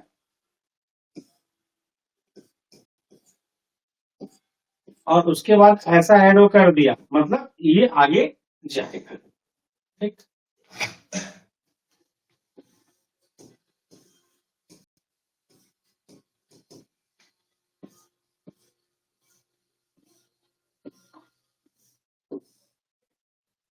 ऑर्गेनिक में आनंद बहुत है। ऑर्गेनिक यदि आपको एक बार इंटरेस्ट से आप सीखोगे, तो यदि आप बेटा आपने जो बता दिया रिजल्ट अपने आप हो गया, वो तो आपने डिपेंड कर दिया। यदि आप ऑर्गेनिक को इंटरेस्ट से सीखेंगे तो आपको ऑर्गेनिक बहुत अच्छी लगेगी। ऑर्गेनिक की एक खास बात है कि ऑर्गेनिक उसी को आती है जो उसे सप्रेम सीखते हैं, और उसको बिल्कुल नहीं आती है जो कहते हैं नहीं ये तो बहुत कठिन है, ये तो बड़ा, तो वो गुस्सा बहुत करते हैं। तो ऑर्गेनिक मतलब सीखना है तो उसको बहुत इज्जत से, सम्मान पूर्वक सीखें। और आपको यदि एक बार ऑर्गेनिक आ गई, मैं आपको फिर बता दूं, ऑर्गेनिक मतलब थोड़ा नखरा करती है सीखने में, लेकिन आपने सीख ली तो आपको ऑर्गेनिक आप 2 घंटा 4 घंटा 6 घंटा पढ़ोगे तो आपको कष्ट नहीं होगा, मतलब बोरिंग नहीं लगती, क्योंकि इधर मॉलिक्यूल घुमाया, इधर मॉलिक्यूल घुमाया, ये रिएजेंट लिखा, मतलब एक्चुअली एक यदि आप 3 घंटे में पढ़ते हैं तो खूब पेजेस बढ़ जाते हैं, तो उसमें ये लगता है कि मैंने बहुत पढ़ाई कर ली है, तो फील अच्छा देती है ऑर्गेनिक। बस ये कि शुरू में सीखने पर थोड़ा नखरा है उसका, लेकिन सीखने के बाद आनंद बहुत है। और दूसरा ऑर्गेनिक का जो एक कॉन्सेप्ट है, मैंने कभी बताया होगा आपको, ऑर्गेनिक एक्चुअली ये हम लोग को बहुत पहले किसी टीचर ने कहा था, कोचिंग मुझे ध्यान नहीं है, नाम ध्यान है, लेकिन वो उन्होंने कहा कि ऑर्गेनिक वो देवी है जिनको रोज अगरबत्ती दिखानी पड़ती है वरना रूठ जाती है, मतलब थोड़े थोड़े समय पर उसका रिवीजन जरूरी है, वरना ये कॉन्सेप्ट उसमें जाता है, वो कॉन्सेप्ट उसमें जाता है, और पूरा भरभंड हो जाता है, तो आंसर आपका जो है गड़बड़ हो जाएगा। तो रिवीजन रखें और जब भी सीखें डरे नहीं, एक बार आप सीखोगे तो फिर आनंद आएगा, आनंद बहुत ज्यादा ऐसा सीखने में तो ये आपने यहां से यहां मूव किया और ठीक सही है भाई सही। तो फिर आपने एक बार ऐसे कर दिया तो मतलब आगे से चला गया उसमें। तो ये बेटा आपका है, ये आपका साइक्लिक है, सॉरी प्लेनर है। 6 पाई मतलब इस तरह स्टार बना दोगे तो पॉइंट होते जाएंगे। 6 पाई डिलोकेलाइज्ड इलेक्ट्रॉन, ठीक आपने डिलोकेलाइज दिखा भी दिया। Hence compound is cyclic. तो आपने पूर्ण साइक्लिक करना है एरोमेटिक। आपने अपनी पूरी बात कह तो दी बेटा, कितना चाहिए? साइक्लिक दिख रहा है, प्लेनर आपने बता दिया, तो ये आपने ब्रीफ कर दिया। बाकी आप बहुत बड़ा लिखोगे तो बाकी आंसर कौन लिखेगा? ये अप्रोप्रिएट है, मतलब सफिशियंट है। यहां पाओगे तो साइक्लिक है, प्लेनर है, कितने इलेक्ट्रॉन हो गए इसमें? 2 2 4 2 6 2 8 8 पाई डिलोकेलाइज्ड इलेक्ट्रॉन है, यानी hence compound is anti aromatic. अब ये वाला आपका साइक्लिक है और कॉन्जुगेट, भाई डबल सिंगल बस। तो ये आपका कॉन्जुगेट, ये है आपका नॉन, कहाँ लिखो उधर से लिखता हूँ, नॉन एरोमेटिक। ठीक, स्टेबिलिटी ऑर्डर क्या होगा? सबसे अधिक स्टेबल है ए, देन सी, देन ए।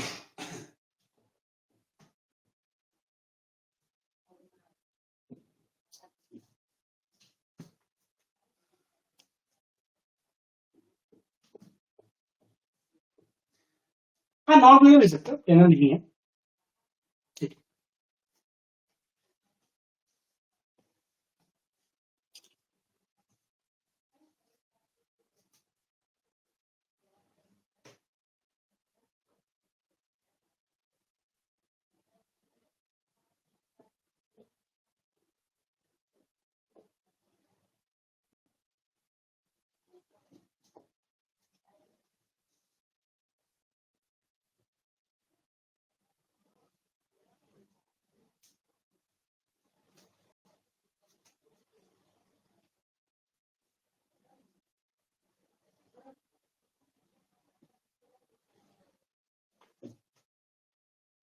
डन बेटा, डन। ओके, एक कंपाउंड आपका ये है,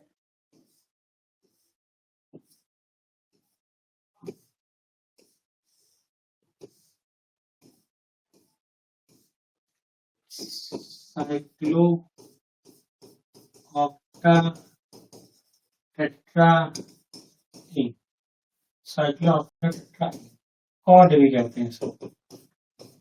एक्चुअली ये आपको दिखने से लगेगा कि एंटी एरोमेटिक, लेकिन ये होता नॉन एरोमेटिक है। उसका रीजन क्या है? साइक्लिक है, नॉन प्लेनर है,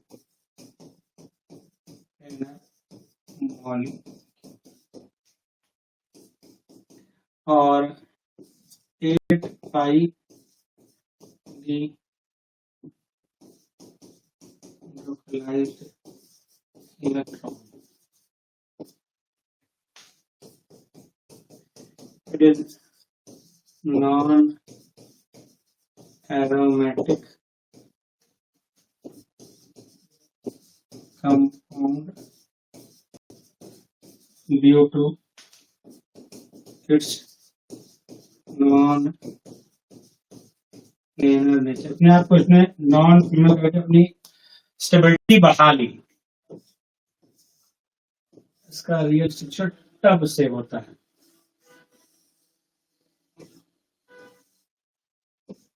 क्या होता है, टर्ब शेप।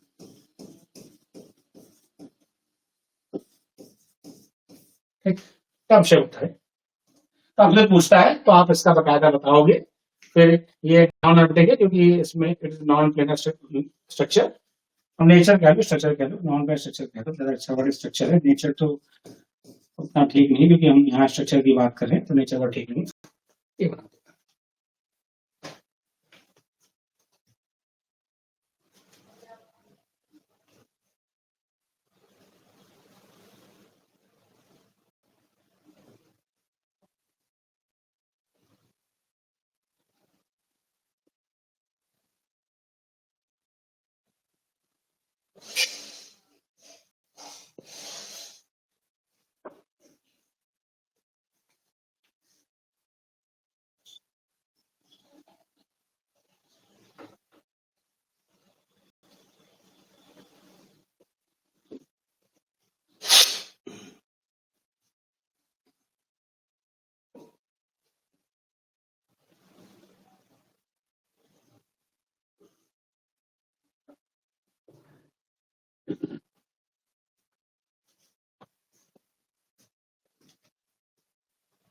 नोट डाउन करिए बेटा।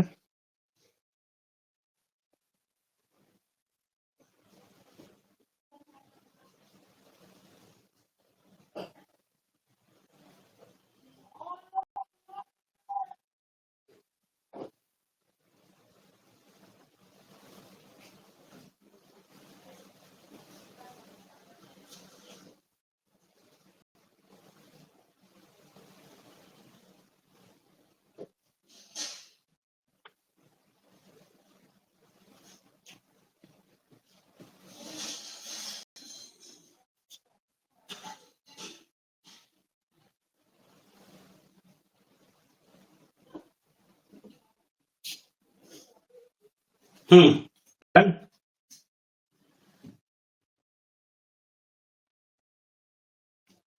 बेटा देखो, एक्चुअली आप, हाँ डिलोशन वर्ड्स लिखना चाहिए तो नहीं, बात तो आपकी सही।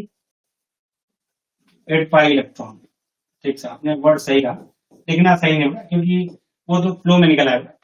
8 पाई इलेक्ट्रॉन लिखना चाहिए क्योंकि डिलोकेशन होने के लिए प्लेन होना जरूरी है। Thank you.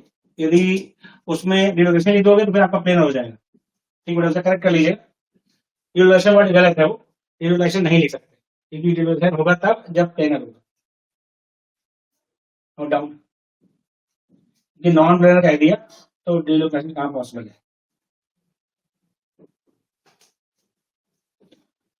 डन हो गया। ठीक है, अब हम लोग कुछ और सीखते हैं। एक्चुअली एक आप लोग इफेक्ट पढ़ते हैं, मीजोमेरिक इफेक्ट।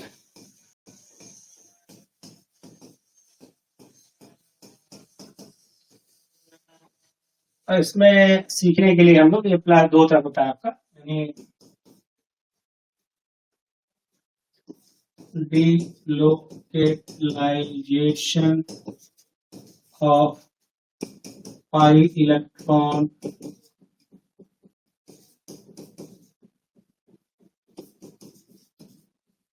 in ring। ठीक, दो तरह का आपका प्लस एम इफेक्ट और माइनस एम इफेक्ट। कुछ जगह इसको प्लस आर माइनस आर भी कहते हैं, प्लस आर इफेक्ट रेजोनेंस से रिलेट करते हैं, पर दोनों में कोई फर्क नहीं है।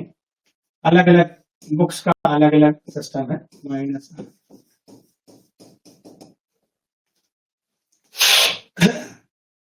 इसको सीखने के लिए मैं आपको सिंपल कुछ टर्मिनोलॉजी सिखा रहा हूं। कोई आपका बेंजीन है, इस पर कोई ग्रुप लगा है, तो कहते हैं की एटम। समझाने के लिए हम लोग अपना सिंपल टर्म यूज करते हैं, की एटम। की एटम क्या होता है? की एटम मतलब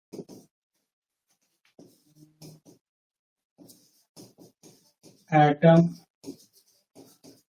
other than hydrogen atom other than hydrogen which is directly attached with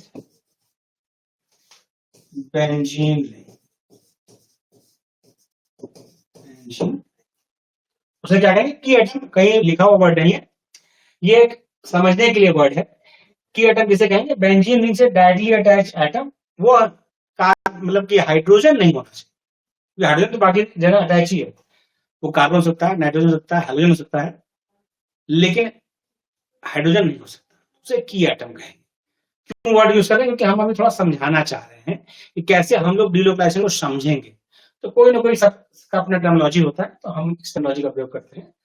तो ये आपका, ये वो ग्रुप है जो मैं लिख देता हूं यहाँ पर। ये कौन सा है? ये तो मैंने बताया नहीं। Simply groups which increases electron density in benzene ring via resonance। और ये क्या है बेटा? ये तो जगह है, हो जाएगा। ये क्या होता है?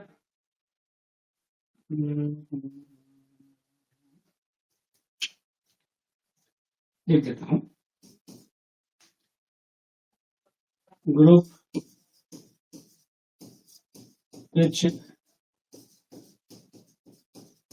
decreases electron density in benzene ring via resonance। आप लिख लेंगे, आप मेरी राइटिंग से वाकिफ हैं और आप जैसे आपको आदत भी पड़ चुकी है सर क्या लिख रहे हैं। राइटिंग कैसी भी हो, लेकिन स्टूडेंट एक बार सीख जाता है तो फिर वो लिख ले जाता है। नोट डाउन कर लीजिए।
Done.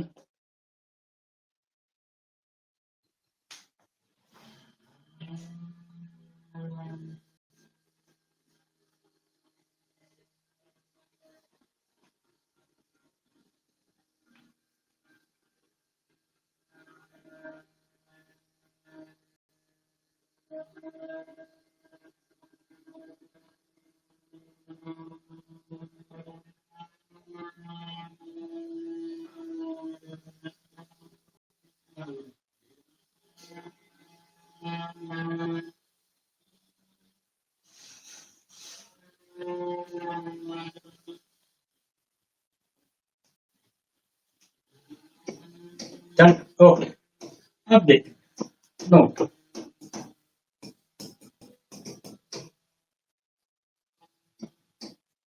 if key atom has lone pair electron or positive charge or negative charge और bonded with multiple bond with more electronegative atom then key atom is in conjugation with benzene ring. Hold on करिए। यदि की atom के पास lone pair है, यानी मैं बात कर रहा हूं, अभी मैं सबका स्ट्रक्चर बना के दिखाऊंगा आपको क्योंकि उससे भी क्वेश्चन आता है। लोन पेयर है तो रिंग में कॉन्जुगेशन होगा, या की एटम के पास और इलेक्ट्रॉन है वो भी रिंग में कॉन्जुगेशन होगा, देखा ना, और इलेक्ट्रॉन छूट गया, और इलेक्ट्रॉन पॉजिटिव इलेक्ट्रॉन और इलेक्ट्रॉन और इलेक्ट्रॉन, ठीक, फ्री इलेक्ट्रॉन या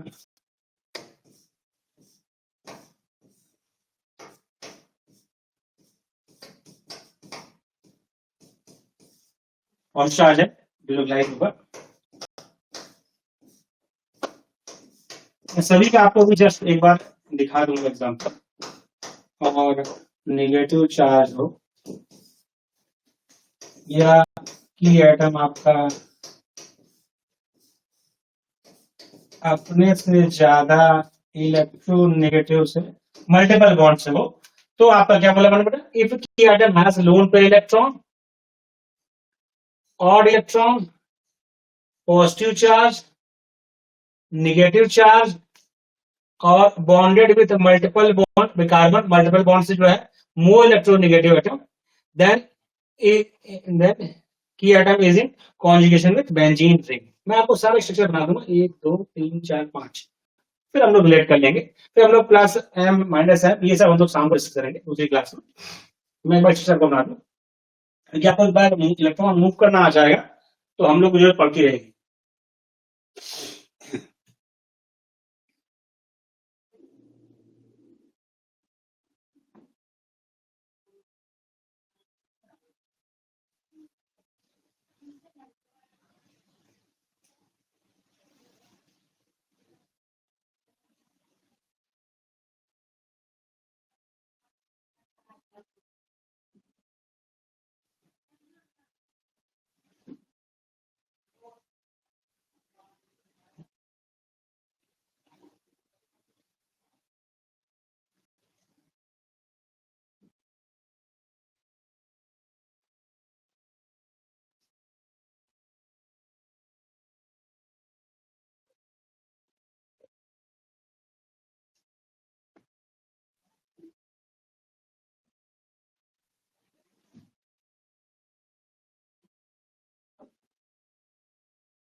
डन।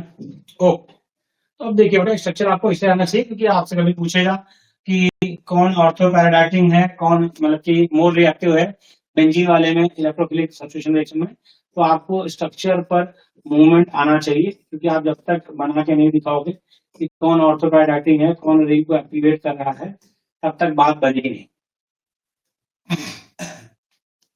सिंपल लोन पेयर का यहाँ से यहाँ गए और इन स्ट्रक्चर का मूवमेंट आपको यदि आ गया, ये इस तरह लिखने पर जब पाई बॉन्ड जाएगा तो आपका समझ लीजिए ऑर्गेनिक में आपने जो है इंटरेस्ट जगा लिया है। मूवमेंट सही होना चाहिए वरना नुकसान हो जाएगा, वो नंबर काट देगा, क्योंकि ऑर्गेनिक केमिस्ट ये बहुत बुरा मानता है कि आपने इलेक्ट्रॉनों को पूरा सम्मान नहीं दिया। तो इलेक्ट्रॉन्स को पूरा सम्मान देना है और मूवमेंट सही से रखना है।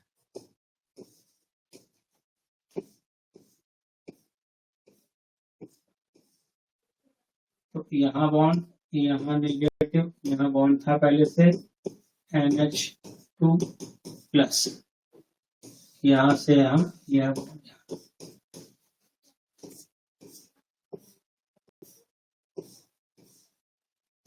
नेगेटिव, यहाँ bond, double bond NH2 plus. तो देखिए ये जो लोन पेयर था की आइटम पर, वह रिंग में क्या डीलोकलाइज, रिंग में डीलोकलाइज वाया कॉन्जुगेशन। अब दूसरा वाला हमारा क्या था, यदि उस पर ऑड इलेक्ट्रॉन, बड़ा सीखने के लिए बता रहा हूँ, वहां पर आपको ये बनाने के लिए आपको किसी जगह जरूरत पड़ सकती है यदि स्टेबिलिटी वगैरह की बात होगी, अदरवाइज आपको आना लेकिन चाहिए। ये बड़ा ये एक डॉट लिखा होना मतलब सिंगल इलेक्ट्रॉन है। सिंगल इलेक्ट्रॉन जब मूव करता है तो हाफ एरो से मूव करता है। ये पाई बॉन्ड जो है इसमें 2 इलेक्ट्रॉन है, एक इलेक्ट्रॉन हाफ एरो मतलब यहाँ गया, दूसरा वाला इस कार्बन पे है। तो आपका ये बना वो ये डबल बॉन्ड CH2, यहाँ पर यहाँ, ठीक है, क्योंकि एक डबल बॉन्ड से एक इलेक्ट्रॉन यहाँ गया, एक यहाँ गया, तो डबल बॉन्ड आ गया। अब इस वाले डबल बॉन्ड से एक इलेक्ट्रॉन यहाँ, ये वाला इलेक्ट्रॉन यहाँ, और डबल बॉन्ड से एक इलेक्ट्रॉन उधर मूव किया, तो एक इस कार्बन।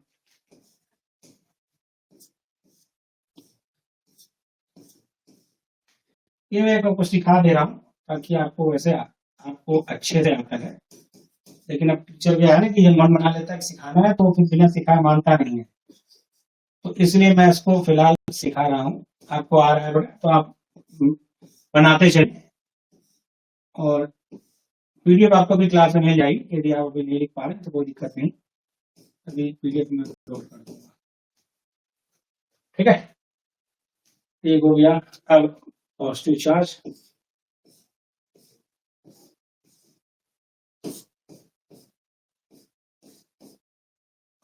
चलो आगे ध्यान रखूंगा, इसको थोड़ा साइड से करना है। ये यहाँ से यहाँ,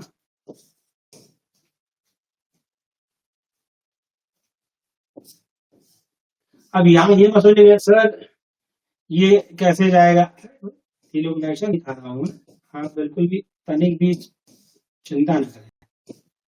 ये यहाँ से यहाँ,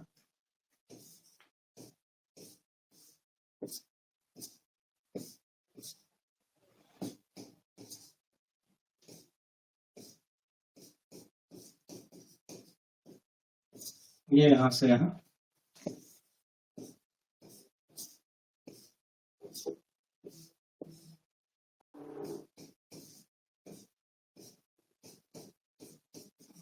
CH2।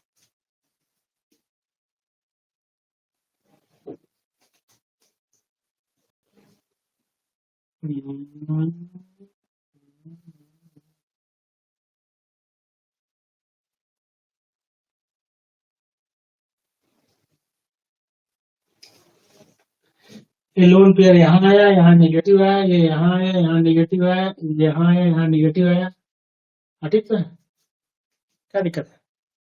अब उसके आगे बनाओगे तो फिर पहले वाला बन जाएगा ना, उससे मतलब नहीं। तो ये यहाँ से यहाँ आया, इस जगह आया, ये इधर गया, इस जगह आया, ये इधर गया, इस जगह आया, ठीक है। ये यहाँ से यहाँ गया, पॉजिटिव है, इधर से इधर गया, पॉजिटिव है, इधर से इधर गया, पॉजिटिव है, ठीक है, सही है बेटा।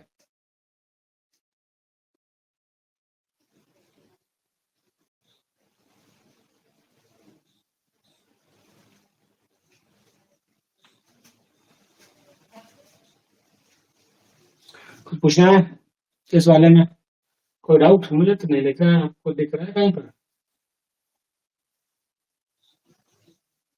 हाँ ठीक है, दिख रहा है, मैंने देख लिया। अब हो जाता है बेटा, कोई बात नहीं, वो सही है, मैंने इसलिए क्रॉस चेक कर लिया। अब हमारा कौन सा बच गया? 3 का ना, में 4, कौन कौन सा आएगा?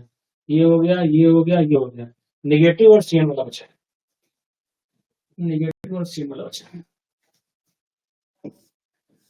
तो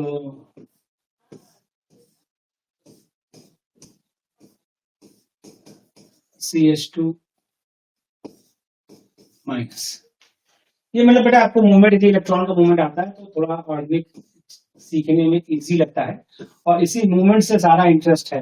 घूमना फिरना सभी को पसंद है, इलेक्ट्रॉन को ज्यादा पसंद है। यदि एक बार आपको इलेक्ट्रॉन को ठीक से घुमाना आ गया तो फिर केमिस्ट्री, ऑर्गेनिक केमिस्ट्री बहुत खुश होती है कि आप जो है सच्चे शागिर्द हो।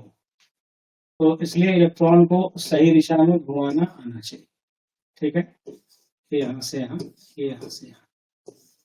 और हम लोग एक्चुअली इलाहाबाद यूनिवर्सिटी से पढ़ा हूँ मैं, तो जगदम्बा सिंह, आयर सिद्दीकी, अडीएस यादव, जिनकी हम लोग बुकें पढ़ते हैं, हम लोग ने उनसे पढ़ा है। तो ऑर्गेनिक से इसलिए हम लोग को अथाह प्रेम है भाई, हमने इलाहाबाद यूनिवर्सिटी से पढ़ाई की तो ऑर्गेनिक से हमें अथाह प्रेम है।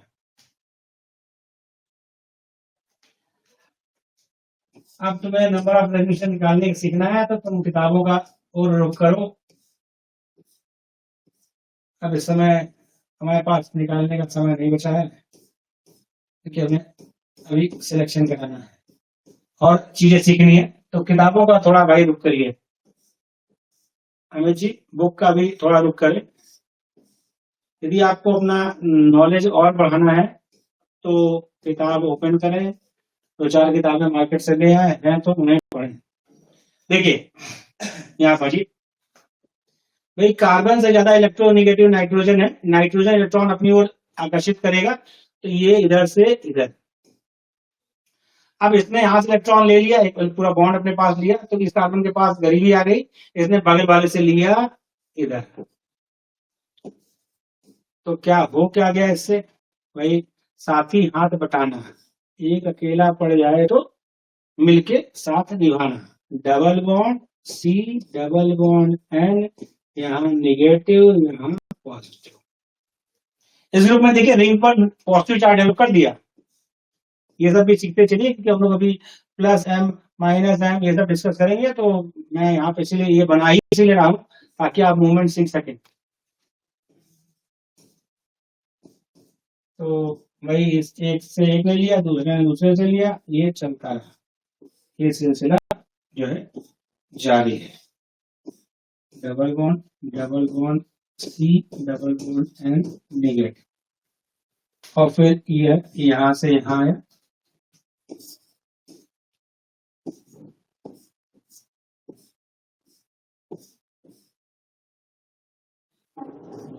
पॉजिटिव, यहाँ बॉन्ड, यहाँ double bond C, double bond down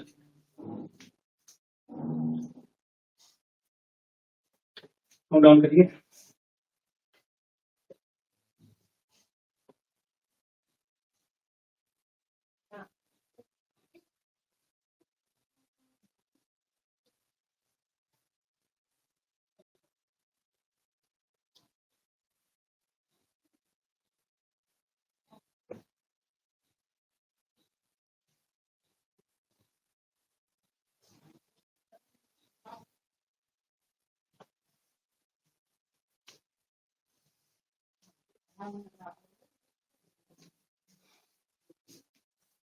okay, तो आज यहाँ तक रखते हैं क्योंकि अब इसमें जो बचा हुआ है आपका मतलब कि प्लस M और माइनस M इफेक्ट बताना, ortho dieting, para dieting, ortho dieting, Meta dieting समझाना, ये थोड़ा टाइम लेगा और अभी मेरे पास समय नहीं, मुझे निकलना है बेटी को लेने के लिए भी। तो शाम वाली क्लास में हम लोग जो है इसको आगे कंटिन्यू करेंगे। बट देखिए ये ऐसा पार्ट है जिसको सीखने में आपको हो सकता है समय लगे, इसलिए मैं आपसे कहा था कि 13 से 15 इज डेडलाइन, 15 से पहले हम लोग कर लेंगे। इसलिए कह रहा हूँ क्योंकि ये ऐसा सीखना है, मैं देखिए मैं ऑर्गेनिक ऐसा सिखाना चाहता हूँ आपको कि मतलब क्वेश्चन बीट ना हो और आप आंसर ऐसा लिखो कि मैक्सिमम मार्किंग। क्योंकि देखिए सारा चीज आपको हम बहुत जल्दी सिखा दे, स्किप करके सिखा दे तो सिलेबस पूरा करने का कोई फायदा नहीं है यदि आप वहां स्कोर न कर पाओ। तो ओवरऑल हम लोग का जो है, मैंने आपसे पहले भी कहा था कि आप जिस स्पीड से मैं चल रहा हूं यदि उस स्पीड को भी पीछे का रिवीजन करते हुए मेंटेन कर पाते हैं तो 15 अगस्त आजादी है, मतलब स्वतंत्रता दिवस है, उस दिन हम लोग जो है जीआईसी मेंस के सिलेबस के दबाव से आजाद हैं। और फिर बचे हुए जो आपके पास 13-14 दिन है उसमें हम लोग क्या करेंगे, झिंगा लगा, मतलब रिवीजन। ओके, तो शाम वाली क्लास में हम लोग उसको पढ़ेंगे और चीजें पढ़ेंगे। तो 4 लेक्चर 5 भी हो सकता है, लेकिन हम लोग सीख जाएंगे। ऐसा सीखें कि गलत ना हो, मेरा मेन मकसद ये रहता है कि इस तरह सीखा जाए कि फिर उसको डाउट ना हो क्वेश्चन आने पर। ठीक, ओके।